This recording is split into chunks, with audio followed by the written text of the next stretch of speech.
有没有一个原因是马来西亚人在外吃东西，在 Kopitiam 或者去饭店吃比较多，对，很少回家自己去煮。对，这个是一个趋势，这是也是一个现状嘛？对对，是马来西亚比较独特的一个现状吗？我觉得是现在年轻人他们一般都不大喜欢在家自己煮饭，那么你就不会很少有机会就是说自己买菜回家去煮，一般我们在外面吃，所以造成了就是说其实市场上购买蔬菜的人就反而越来越少了，哪怕在巴萨、NSK 都会很少。对，现在这个我就不是太清楚了因为我比较少去那方面的市场我觉得马来西亚在外吃饭是更显得更常见一点，对，到处都有 Kopitiam。我觉得还有一个原因就是在外吃饭不是那么贵。也许吧，但是我觉得还是就是说可能在家煮饭对比较麻烦的事情，比较因为一般现在年轻人都在外面工作吧，工作回到家已经大概六七点了，5点放工，5点就下班，然后就回到家6点7点，你还在煮饭的话，就会变得挺累的，时间的问题。对，回到5年前、10年前，你会选择更多在家里煮饭煮菜吃，还是会更多在外面吃呢？我的工作性质是比较往外跑的，所以一般我都会有大部分时间都在外面吃，然后尽可能的我也会在家里吃，因为家里就我父母帮我准备，所以我就其实蛮 enjoy 蛮享受在家吃饭的，就哪怕是他们先吃，我回来才吃，那么我觉得那个菜或者是那个食物都蛮有满足感的。这也是一种回归，就是要回归家庭的餐桌，才有可能去准备更好的食物。是，我不知道这个你同意吗？对，是，对，是这样子的，因为有时候以前我会有时候呢会买一些菜，哪怕是很简单的，就烫了过后放点那个酱油，就这样子吃，哪怕是这样子，我也觉得很好的一个方法。从健康而言，更多回归了自己家里的餐桌的话，你觉得也会给自己带来更多的好处吗？会的，直到我接触了农业接触了这个有机，那么我才发现原来还有另外一个不一样的东西，那么我开始慢慢的去尝试，然后去购买去吃什么的，然后过后我发现反而现在我觉得外面的有一些食物感觉口感上有点不怎么样。对，这样子。OK， 就是需要一些时间来回归，先要体会到不同食物之间的差别。是。只要讲到农场因为我在门口有看到这个 farm， 它是1994年就开建了嘛？对。创始人是阿呆师傅吗？不是，创始人是Mr. Gan， 他那时候呢开始从1994年开始的。他是马来西亚人。对，他是我们的前辈。然后接下来呢就到 Mr. Dai，Mr. Dai 就创立了这个呆食品牌。对，但是我们的农场还是叫做 GK Farm。GK Organic Farm，对，当时94年都已经有30年的历史。30年前，在这边建立这个农场，创始人他是一个什么样的想法？因为那时候在马来西亚是有机这一个概念是一个很模糊的，可以说是完全没有这一个有机这个概念。所以他一开始就很辛苦，就他一开始就已经打算要建的是一个有机的农场。对 ，OK， 所以这个方向是没有变过，没有变过 ，OK， 没有变过，而且我们一直以来从开始到现在，我们都秉持着那个3大原则去把我们为3大原则为这个农场的中心。哪3大原则？就是第一，我们自己做堆肥，好，第二呢，我们不搭绿棚，第三呢，就是我们这一边呢，没有所谓的害虫概念，我们只有一种叫做昆虫。这3大原则。所以我们一般我们会很多时候哈，我们会知道有什么农法是蛮好的，或这个方法是可以增加我们的农产。但是我们都会依据这3个原则去来考量这个方法适不适合我们农场。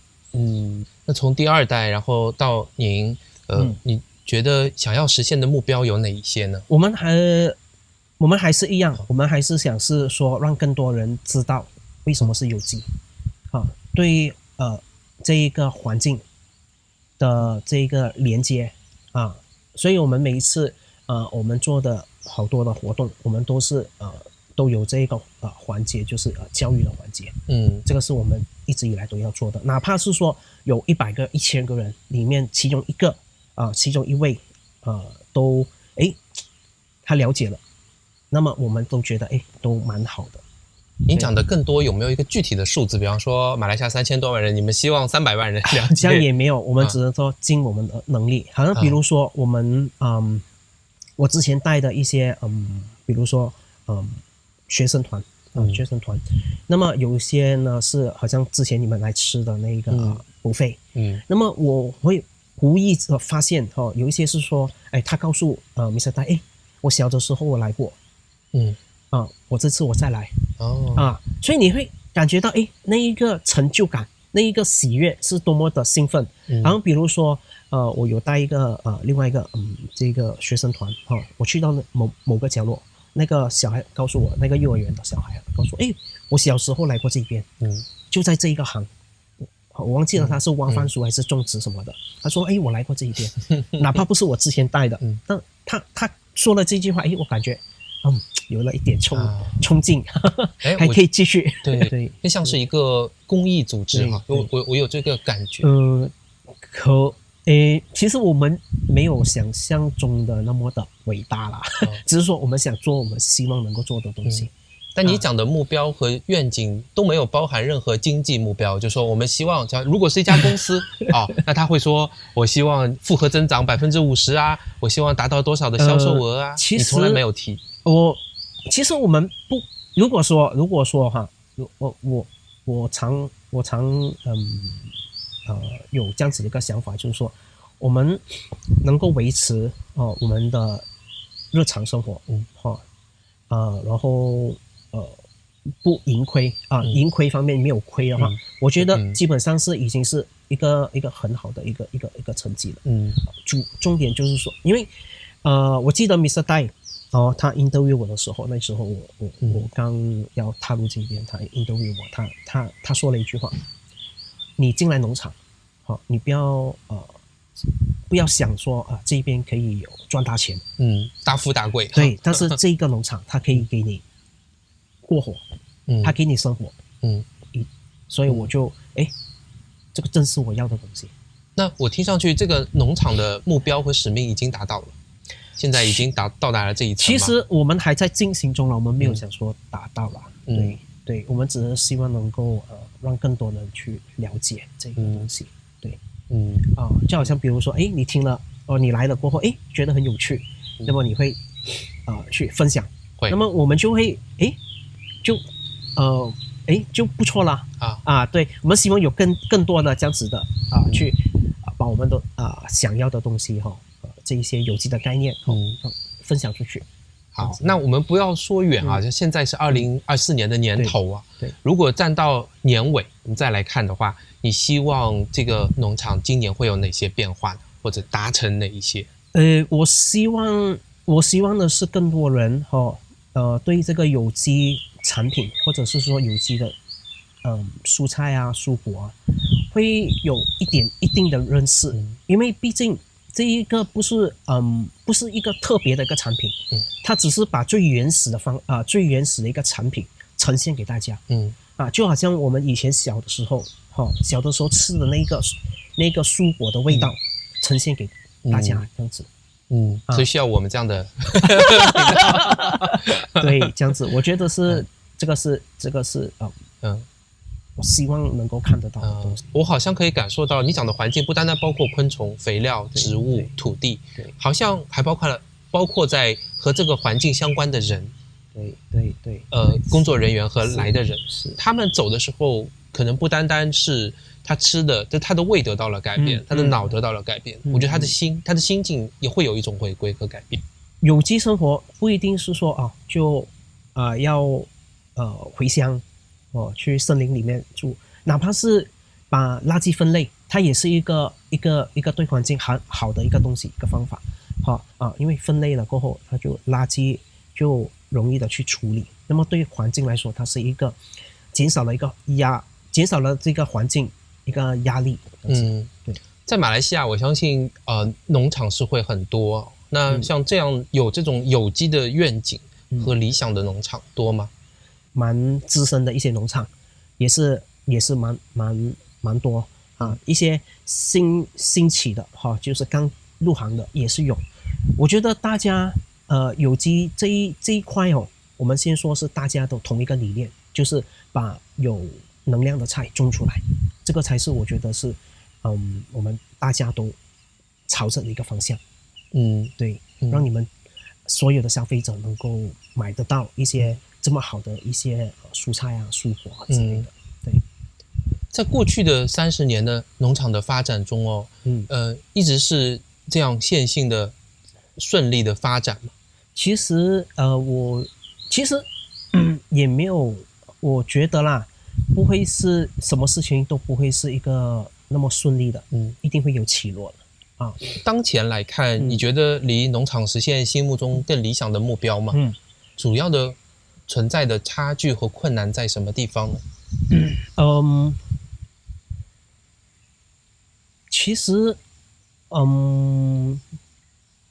困难是在于我们这个的环境这个农场的环境，你会看到周围的开发制造了一个环境的难题给我们。那么我们还是说就可能是阿呆的精神，就让他去改变我们去就是见步走步不好听讲就是见步走步，那么我们还是可以去度过的。这一些好像一些市场上的那一个可能是萎缩消费者购买的那个能力偏低了，那么也是一个小的也是一个挑战。那么我觉得这一些挑战都是有办法去可以解决的。对啊。再回来更多的了解你，因为我之前有 interview 过非常多的人我其实看到说他真的出乎于一种自己内心回归想做的事情而去做的人非常少。其实大部分人在说我需要成长，我需要找到自己的时候，他在讲的都是我需要更高的薪水而已。但我在你的身上没有看到任何对物质的追求。是这样吗？其实我没有太要求物质的东西。那么也还好是Mr. 戴他们给了我这个机会，而且当然还是蛮重要的是我太太她的支持。这一方面而促使我能够实现到我要的东西。这些在我看起来更像是一种拉力，就是他在这边可以吸引到你嘛。但一个人做出决定，一定还会有一个推动的力量。如果回到当时，首先是有没有一个那一刻那个 moment， 你突然觉得说，OK， 我要放下我的广告行业的生涯，我要换了，不换不行。这个那一刻存在吗？其实也是有的，只是说那一刻的时候是觉得城市生活太紧张了，太累了，就刚好又碰巧说朋友有提议到农业这一块领域。那么我就去做了一些研究一些分析之类的，我觉得挺适合的，所以我才决定去尝试。你说的适合是指适合你的，就适合我的那一个我想要的生活生活方式。对，你想要的是什么样的生活方式呢？就那时候，其实那个时候我想的生活方式就是，早上起身，就太阳出来了，吃个早点，然后下农田，然后干活，然后午饭吃了午饭又休息一下，然后再去干农活，大概6、7点回来，吃了个晚饭，然后晚上休息一下。就那一种那个梦幻的写意的那个生活，桃园生活。对，但是当你接触了过后，你觉得好像不是那么一回事。对，这怎么说？碰到哪些困难？比如说你刚开始的时候，你要有一片很好的地你布设了一片地，那么你要从开始，你就必须要花一个很长的时间去养地去规划。那个就好，这个就是第一个你要踏出的那个脚步。你就养地很长，要多长时间呢？快则1年半，1年半慢可能是3、4年。3、4年，对，那要极大的耐心。对，就跟投资一间公司一样。对，我觉得它比公司投资的资金来的更大，因为你生活的那个费用农田的开销这些都是一些很需要那个金钱的那个支柱。而那时候我是刚好没有，所以我那时候挫败了然后就回去做回老本行，直到 Mr. Dai 他邀请我加入这边，我才敢再闯了一次，再试一次。对，你有过这个经历，对，再试一次会变得更加勇敢吗？会，因为它本身这一边就有一个基本的那个基础在了所以我就会变成幸运的一个原来你对农场也有过回归。就你在这边工作2年，你觉得你感受到的乐趣是哪些呢？我觉得最大的乐趣就是当消费者或者是当那个店家给予你回归好的一些讯息的时候，你是那感觉就怎么说？那个感觉就好像你拿了一个好几百万的奖金一样。他就就比如说顾客说你这个菜他们吃了顾客都说这个从没吃过那么好吃的菜这句话已经是很好了。然后要不然那你每周应该都能听到吧？也没有啦，也没有然后打个比方说我把这一个水果送出去，比如说那个菠萝蜜，我送了出去过后，他说卖完了，还有吗？那个顾客觉得那个反应很好，然后他们就是这种的回应，那一种的反馈的意见，其实是比你得到那个物质上更满足。一定是因为物质最终还是回到心灵的满足嘛。对，对。你在过去2年做出的最大的最难的一个成就是什么东西？你觉得最大的成就其实我还没有想到这个。就是说我就尽可能的在这一边就能够有源源不断的有一些很好的蔬菜，很好的蔬果让供应给消费者，然后让更多人了解有机这个东西。我觉得你是一个很纯净的人，就会有非常清楚非常又执着的目标。这和5年前的你还在广告行业的到处在外面跑，是一样的心情和做事的方法吗？其实不一样。不一样。有很大的改变吗？很大，因为广告行业你要的意味着就是满足客户，为了满足客户，哪怕是一些怎么说无理取闹的要求，你也要满足他。但是在这边不一样。因为享受和使用有机蔬菜的人，他们都会有一些很好的一个态度，去使用所以感觉2个不一样层次的消费群。对，所以感觉这一边来的比较轻松。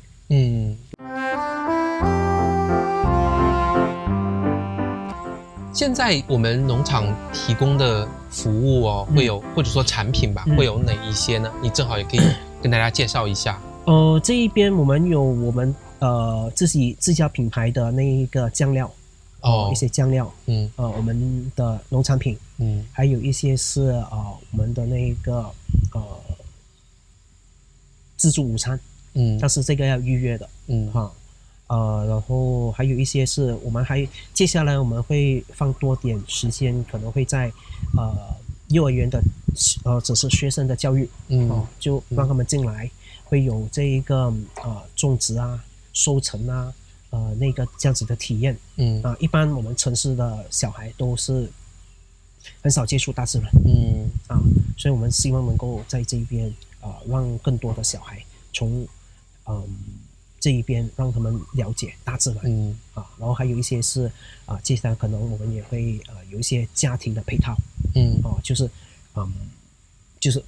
亲子活动的，那个这样子的，对，我重复哈，就是有农产品的供应吧，这当然农场种的就会寄送到别人家里吗？还是别人要来取？农产品是我们一般就会在有机店售卖，就批发给有机店，要不然就是有一些小小的一些我们叫 pick up point，他们就会去那边拿取他们所订购的菜。对，有一些这个客人可以自己去拿，然后主要还是在有机店去卖嘛。对，好，然后同时还有酱料嘛。很多人就是很担心这个加工食品，对吗？所以其实加工食品对我来说其实它不可怕，可怕的是我们制造做这个农场做这个这个 processed food 的时候，就是加工食品，他们放的是些什么材料？这个才是我们的重点。和材料有关。对呀，对呀。所以我们的材料呢，我们的那一个酱料呢，我们是没有放任何的添加剂。就用最原始的方法，最好的就是最普通的一个制作过程。而且我们是小量的。同时还有就是自助buffet和一些体验活动，亲子和学校的体验活动。很好奇的问题就我们上回来看那些菜都被做得这么漂亮，它是怎么会就它的这个颜色搭配也好啊，或者摆盘也好啊，都让人感觉是赏心悦目的，引人入胜的。这是怎么做到的呢？这个就是 Mr. Dai 他本身的功夫啦。对，而且所有的那个摆设那些你所看到的花那些点缀的花都是从我们花园里面采全部来自于这边。对，大部分有些呢我们是没有办法这边生产的，我们就支持别人的农场比如说一些高原菜啊什么的。对，我觉得就冲着这么漂亮的这个buffet都值得来一次。就它本身就是一个非常好的一个 experience。就是我们通过这一些活动能够让更多人得到一些对于有机的知识。好啊，我也是非常希望这个农场现在30年，它还可以有后面一个30年，并且有更进一步的突飞猛进的发展。